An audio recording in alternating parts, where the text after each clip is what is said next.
Dirt Trax is sponsored by Polaris, think outside. Can-Am, time for some off-road living. And by Yamaha, revs your heart.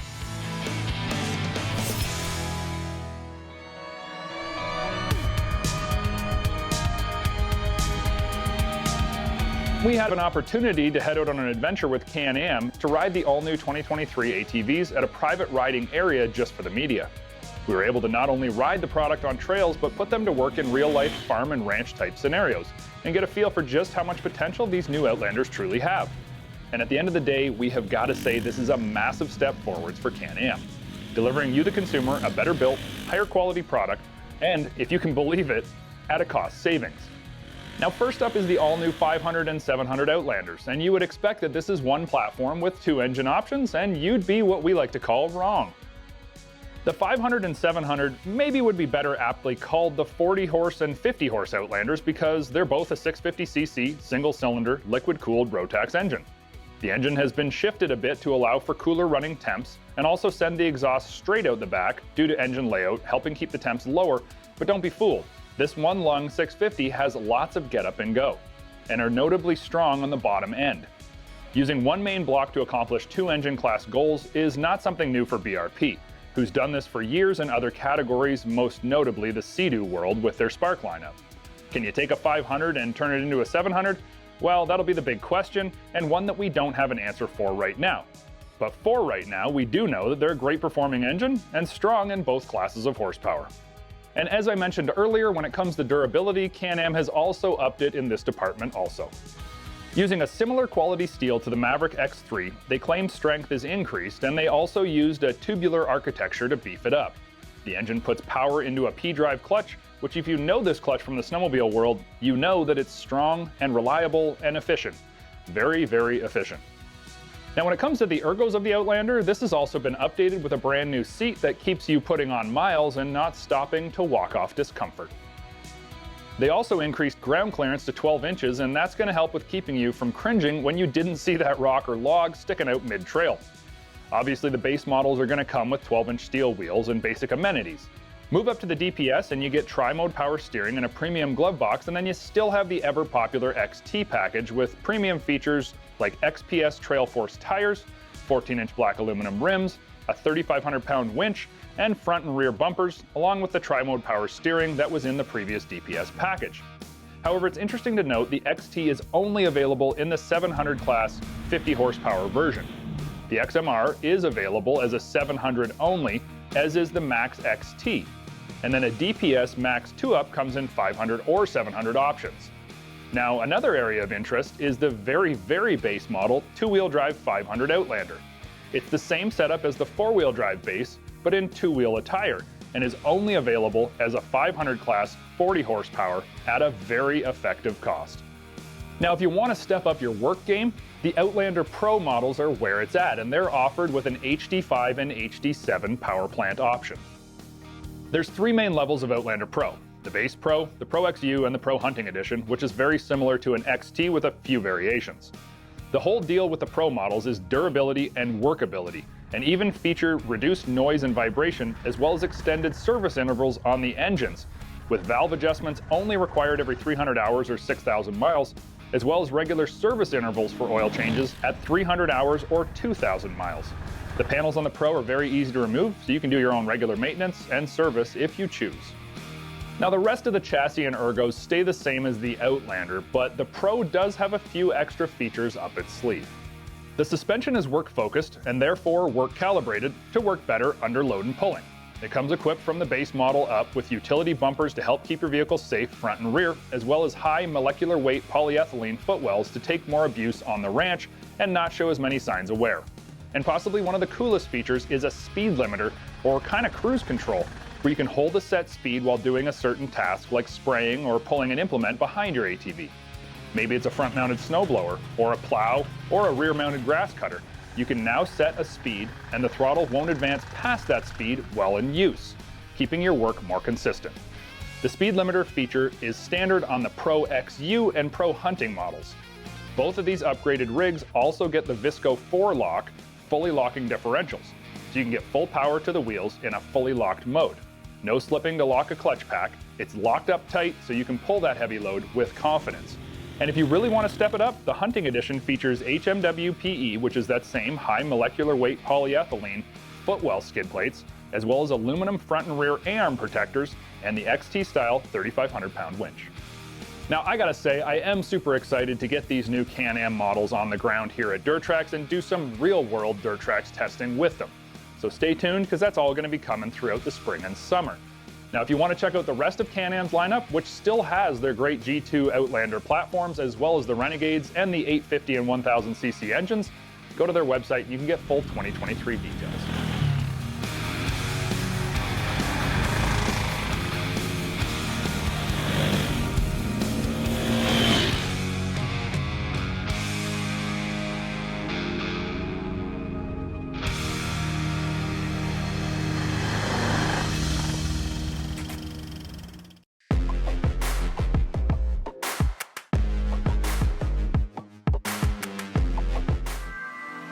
Trax is sponsored by Hercules Tire. Ride on our strength.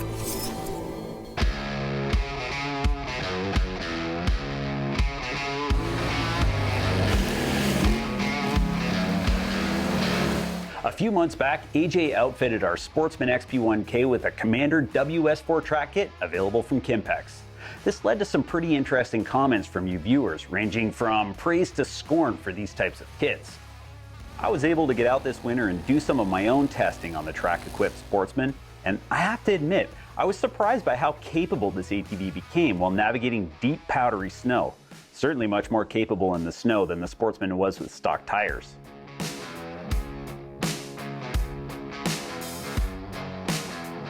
Since the footprint of the track kit is so much larger than an ATV tire, there's a ridiculous amount of flotation over the snow. Plus, driving in all-wheel drive and low range as is recommended, you can go just about anywhere the snow covers and ride over snow-covered hills with ease. The downside is the track kit adds more than a foot of width to the ATV, so your stock fenders offer no protection to snow roofs getting flung up in the air and covering you as you stab the throttle. Probably one more benefit to running the ATV in low range. Plus, you could always pick up some aftermarket fender flares as well. Obviously, there are some trade-offs to outfitting your ATV with a track kit, which we'll explore later. But one thing you need to understand is just because your ATV now has a track does not automatically give you the right to access snowmobile trails. You need to check with your local snowmobile club to make sure that you don't wind up getting a ticket. The good news is we are seeing a rise in ATV clubs managing and maintaining designated ORV winter use trails. Ultimately, the best use of a track-equipped ATV in winter would be for work on your private land, or loading up your racks with all your gear and towing your ice fishing hut out to your favorite spot, and especially for attaching a plow implement for clearing snow from your driveway. Now, the snow's all melted around our home base, so I decided to see just how well the Commander WS4 track kit stands up to its 4-season claim. First, let's keep in mind this kit is on an XP1K. This is a high-performance ATV, and like Luke commented during his test ride last season, at 90 horsepower, this engine is an absolute powerhouse. This engine is an absolute powerhouse. It's one thing after getting back on this vehicle after having not ridden one for a while that stood out to me immediately and actually kind of blew my mind. Now, the Commander WS4 website claims a speed loss of up to 35% when you're using your track kit. So we're probably not going to keep this kit on come summertime because we want to take full advantage of all the performance benefits of this ATV. So this is a really important factor to consider when you're looking at track kits. Are you comfortable with the performance loss? And if you intend to swap out your kit depending on the season, can you capably do this work yourself? Real-life installation time the first time installing a new track kit is around 2.5 hours. However, it gets easier, and subsequent swap outs from track kit to tires and vice versa should only require about an hour in the shop. The first thing I noticed when I got out on our property was how much more capable the track kit was than tires through mucky terrain.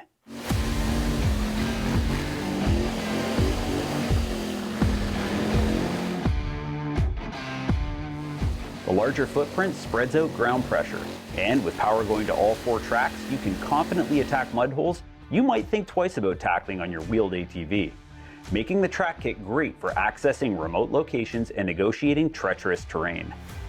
Probably the biggest sacrifice to using your track kit all year round is handling. We checked the wet weights before and after installation of our kit and noticed a weight gain of about 160 pounds. That's around 40 pounds per corner over a stock tire and wheel combo. What we found is that even with the EPS cranked all the way to max, you can feel every bit of that 80 pounds up front. Steering feels significantly heavier, and you no longer have the additional cushioning from rock hits that your tires provide. That said though, the Trax Sportsman climbs hills like a billy goat, with all 4 tracks gripping the ground like a Sherman tank, leaving barely any obstacle we couldn't tackle. Plus, no more pinch flats. So again, there are some performance trade-offs to having a track kit on your ATV, but there are also some advantages. What you need to decide is how you want to use your ATV and if you're comfortable with what you lose versus what you gain. As I mentioned earlier, the Commander WS4 website claims a speed loss of up to 35% when using your track kit. Since you guys always want to know top speed, we ran our Sportsman against our RMAX for accurate numbers and reached almost 50 miles an hour. Keep in mind though, we were in high range, riding on pavement with the throttle taped to the bars. Things got a bit sketchy guys, but let's be honest, this is not the typical or recommended use of a track kit. But hey, you guys always want to know top speed numbers, and now you do. Let's be real here, it's recommended that you ride with your track kit in low range so as not to put critical strain on your ATV. Not in high range with the throttle fully pinned like we did in our top speed test. So if you're running a track kit, don't expect mind-bending speeds out of your ATV. If all you're looking for is to go fast, put your tires back on. Before you run out and buy a track kit for your ATV or side-by-side, you really need to come to terms with what you bought your off-road vehicle for. Are you comfortable with sacrificing high-speed performance and nimble handling? And do you intend to swap out your track for tires depending on the season or use? If none of that resonates with you, then a track kit is not for you. But if the ability to go just about anywhere and confidently ride through just about any conditions makes your nether regions tingle, then I think you can safely pull the trigger on your new track kit.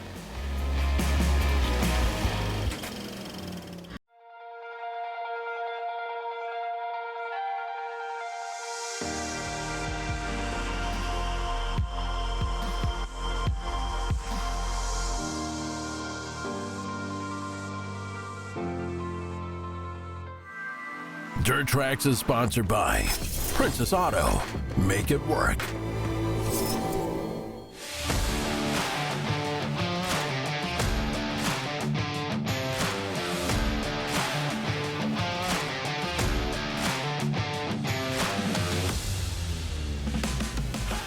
If you look back at all of the Kawasaki test rides that we've done here at Dirt Trax, you'll notice that Luke has done the majority of them. Well, lo and behold, I have the biggest, the baddest, the best, the most technology-packed Teryx KRX ever to be produced. And guess what? This time, I get to do the test ride. The Teryx KRX has been an incredibly capable sports side-by-side from Kawasaki, and for the 2023 model year, they've sent us a model that I am so excited to test. It's the Teryx KRX4 1000 ES Special Edition. Yeah, I know it's a long name, but it gives the impression that it's pretty special, and that would be because it is. Yes, at the base, it's still the same potent 999cc parallel twin linked to the Kawasaki dual range transmission that's CVT. But after that, that's pretty much where the similarities end, because this Teryx KRX is upgraded to the max. And the biggest differentiating factor between a base KRX4 and this is the KECS, or Kawasaki Electronic Control Suspension, utilizing Fox 2.5-inch body, live valve, internal bypass shocks on all 4 corners.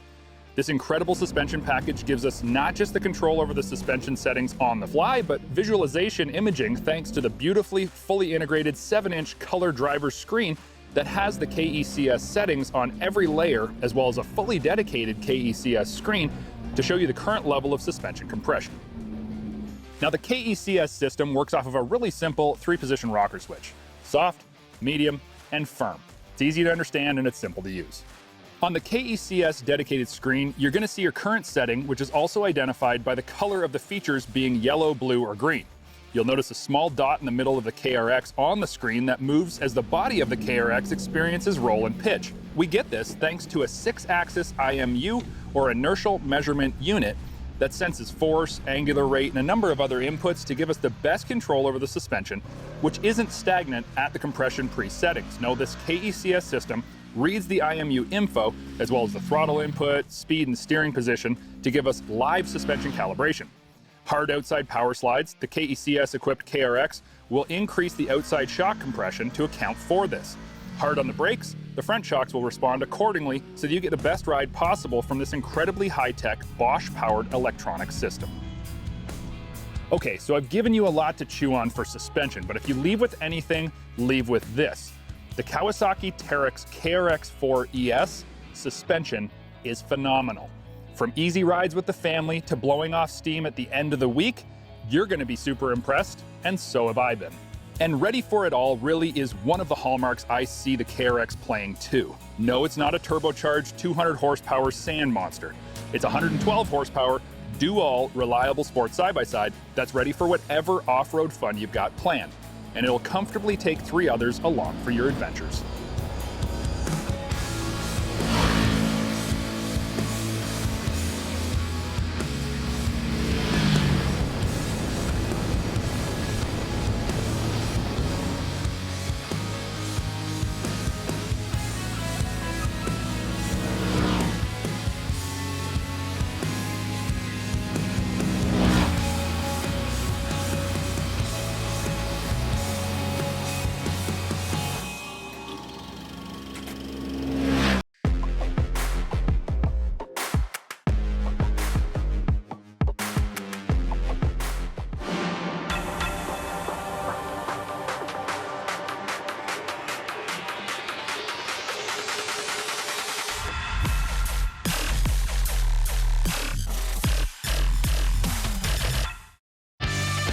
Dirt Trax has been sponsored by Kawasaki.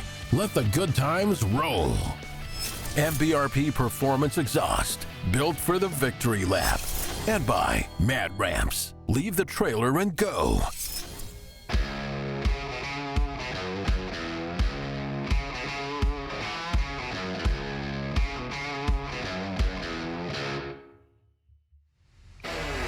Now, the factory-installed 31-inch Maxxis Carnivores on these beautiful color-matched 15-inch rims are supposed to be the perfect harmony of aggression and ride quality. Now, you're going to look at this and say, how come they don't have the bead locks like some of the KRX 2-seaters do? And the reason that they did this is to, number 1, reduce rotating mass, number 2, reduce unsprung mass, and then also to lower the overall weight of this vehicle, because beadlock rims are actually quite heavy. So they reduced the weight, and what did they get? The 4-seat is only 200 pounds heavier than the 2-seat. Now stop and think about that. You're taking 2 extra people along for the ride, and it's only 200 pounds heavier. That means that the Teryx KRX4 is an awesome performing vehicle that doesn't sacrifice when it comes to the 2-seat to 4-seat change. Now I could tell you that it's got over 21 inches of rear suspension travel, almost 19 inches up front, up to 14.4 inches of ground clearance with impressively crafted high-arched A-arms and factory paint, and all the plastics that are near flawless. But what it really all boils down to is the ride quality, the way you fit ergonomically, and whether the KRX4 delivers on those fronts. Because no matter how much travel, how much power, how much stuff that you've got, it's the way it fits and how effortlessly it is to drive that really says what a side-by-side is truly made out of.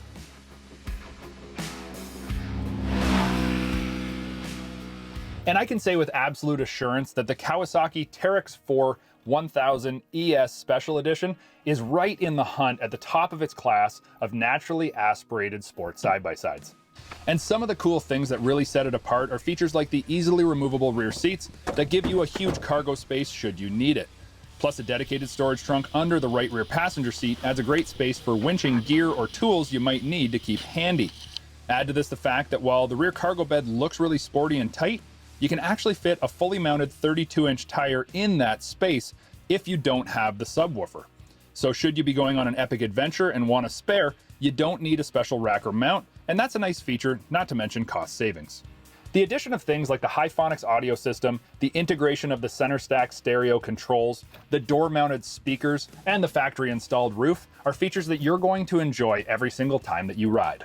The built-in Warn winch, the LED headlights, and simple stuff like a selectable diff lock are little things that deliver big when out on the trail. A lot of thought has gone into this side-by-side, and with a lot of thought comes a lot of usable technology, like the integrated CVT temp gauge on the ES and LE models. These are features that you'll appreciate having not just on the showroom floor, where they can look great, but in the back 40, where you're actually using them and need them.